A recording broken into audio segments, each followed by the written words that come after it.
Tämä kirja on syntynyt päivittäisestä vuoropuhelusta Jumalan kanssa 2 kuukauden mittaisena ajanjaksona vuosien 2014 ja 2015 vaihteessa.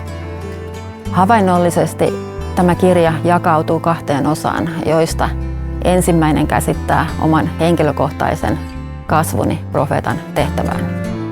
Toisin sanoen sen, kuinka Jumala profeettojansa kutsuunsa valmistaa.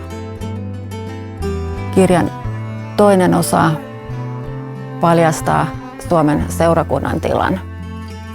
Sen, että noituuden henki on vallannut seurakunnan. Kirjassa Jumala kutsuu parannukseen niitä johtajia, jotka ovat eksyttäneet seurakuntansa harhaan, samoin kuin yksilöuskovaa.